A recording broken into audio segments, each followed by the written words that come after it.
Hola, hoy vamos a hablar sobre el tema de las tarifas con China y del giro de esta política proteccionista que está dando el mercado mexicano, que creo que es digna de mencionar. No se está mencionando tanto como debería, pero es algo que se debe de mencionar y de lo que vamos a estar analizando un poco. Y es que sí, México está empezando a poner aranceles a China a varios productos. Ya habíamos escuchado del calzado en los días anteriores, ahora van con los automóviles y pues es algo que sí tiene repercusiones y que tenemos que analizar de la manera debida. Ya había habido un precedente, o sea, esto sí había empezado primero con, vimos por ejemplo este operativo que se llevó a cabo en la Ciudad de México, donde en uno de los mercados más importantes de productos chinos que se distribuían de ahí a diferentes partes de la República y de la Ciudad de México, pues fueron como decomisados, ¿no? Ya habían como habido ciertas actitudes, ciertas actividades en este sentido y pues hoy ya vemos que los aranceles a China ya están sucediendo y a ver, hay que tomarlo con matices. Esto es una decisión que tiene implicaciones buenas, implicaciones malas.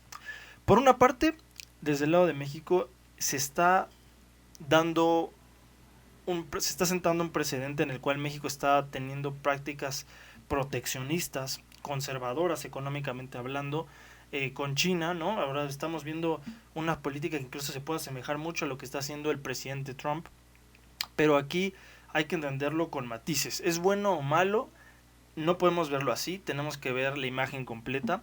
No es Tiene cosas buenas y es que a pesar de que yo estoy a favor del libre mercado, la manera en la que China ha estado invadiendo, porque así es como lo ha estado haciendo, es invadiendo los mercados internacionales de países emergentes, por ejemplo, como es el caso de México, ha sido en muchas ocasiones con prácticas desleales, o son muy competitivos, pero que terminan atacando a la industria. Entonces no estamos hablando de una competencia justa, ¿no?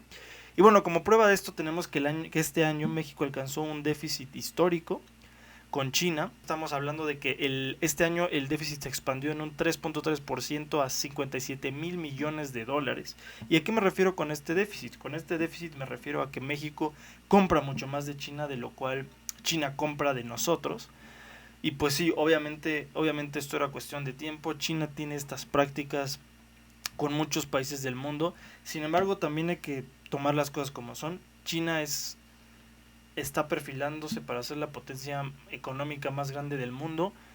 Y en el marco del TEMEC, porque no podemos leer esto sin entender el marco del TEMEC, a México le quita cartas, y no solo en el marco del TEMEC, en el marco de la diplomacia y de la política exterior mexicana, México pierde cartas y México pierde margen de acción al hacer esta acción, valga la redundancia, que se alinea más con Estados Unidos. Y pues sí, México se está alejando de China o de otros actores como Rusia también, por ejemplo, en este caso específicamente de China, y esto le hace perder margen de acción en otras cuestiones y en otras negociaciones, porque China lo percibe como un alineamiento de Estados Unidos, y tienen razón, ¿no?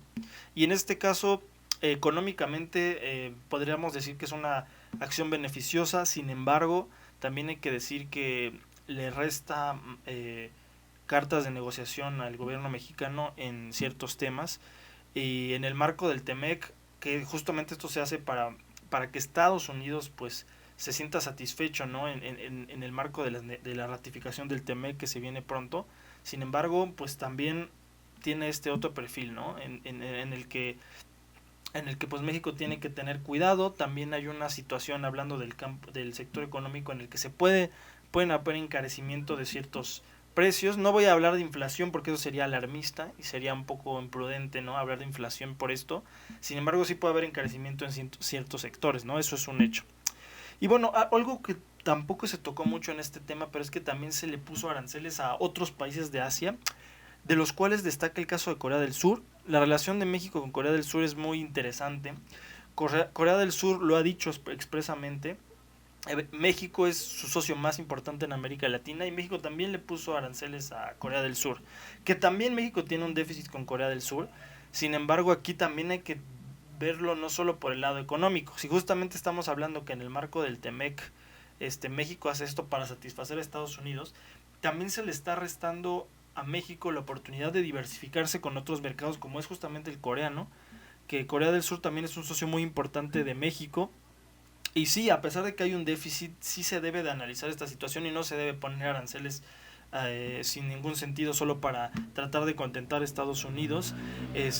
Corea del Sur ha buscado un tratado de libre comercio con México por años. México no ha querido, se han sentado a negociar, pero la realidad es que estas economías, la mexicana y la coreana, son competitivas entre sí en muchos sectores, especialmente en el sector de manufacturas, y es por eso que no se ha terminado de llegar a un acuerdo en este tratado de libre comercio. Y pues ahora de hecho Corea, veo que el embajador mexicano, el embajador coreano en México, pues pidió que México exentara a Corea de estos aranceles. Es algo que no creo que pase, pero, pero bueno, pues México se cierra las puertas ahí también con otro socio muy importante que es Corea del Sur, eh, que tiene a México en uno de en un lugar muy importante, ¿no? Su principal socio en América Latina, y lo ve como un espacio de influencia también. Entonces México pierde ahí dos socios estratégicos, no completamente, pero va perdiendo ahí, digamos, su posicionamiento en ese sentido. Y hay que cuidarlo en el sector económico. Puede tener un poco de sentido esta decisión. Sin embargo, por un mercado como el coreano, creo que México debió haber tomado diferentes atribuciones, a pesar del déficit que sí hay con Corea del Sur. Creo que México debió haber buscado otras opciones en lugar de imponer aranceles. Y bueno, esto es todo por el día de hoy. Hasta luego.